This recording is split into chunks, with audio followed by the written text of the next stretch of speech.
আমার পরিচয় মোহাম্মদ আমির রবিউল খন্দকার, গ্রাম মদনপুর, বাবার নাম আরব আলী খন্দকার, থানা শ্রীপুর, জেলা মাগুরা। এই মাঠটা হলো মুজদিয়া মজার মাঠ।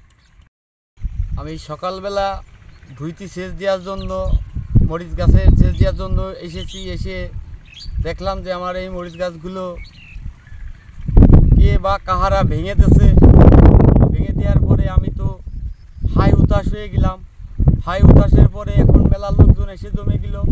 আমি এই 1 বিঘা জমিতে মরিচ গাছ লাগাইছি। 6000 উপরে হবে মরিচ গাছ আমার। আমি এই মরিচের আইটোখণ্ডই করি। তা আমি বিভিন্ন জায়গাতে লোন ফোন নিয়ে এই মরিচ গাছ লাগাইছি। এখন আমি কি করব? এই মরিচের আমি এই লোন দেব কোথায়? মানুষের টাকা দেবো কোথায়? আমার তো 1.5 লক্ষ টাকার উপরে খরচ হয়ে গেছে। এখন আমি কি করব? আমার তো এই মাঠেই আমি চাষ করি, আমি অন্য কিছু করি না।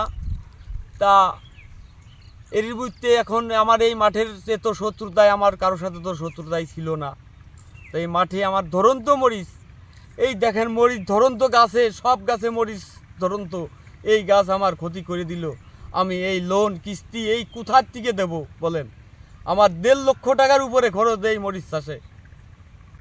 আমার এই যে ক্ষতি করছে, আমি প্রশাসনের কাছে বিচার চাই। অতএব এইটি আমার সঠিক একটা বিচার করে দিবেন আপনারা সবাই মিলে, প্রশাসন সরকার।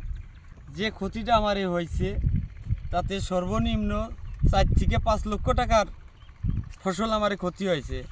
এখন এই ফসলটা আর হওয়ার কোনো সিদ্ধান্ত নাই। এতে আমি আর কোনো কিছু এর ফল পাবো না। এখন সর্বমিলে আপনাদের কাছে আমার একটা দাবি, অনুরোধ। আমি কৃষক মানুষ, তা এইটা আপনারা একটু লক্ষ্য করেন আমার দিকে।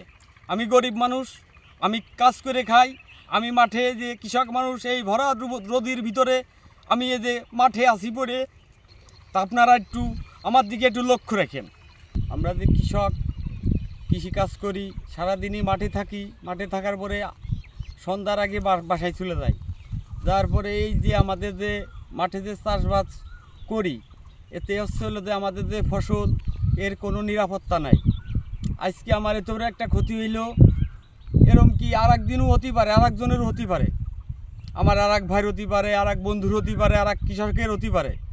তা এর নিরাপত্তা আমরা কিভাবে চাষ করব? চাষ করে খাবো আমরা কৃষক মানুষ।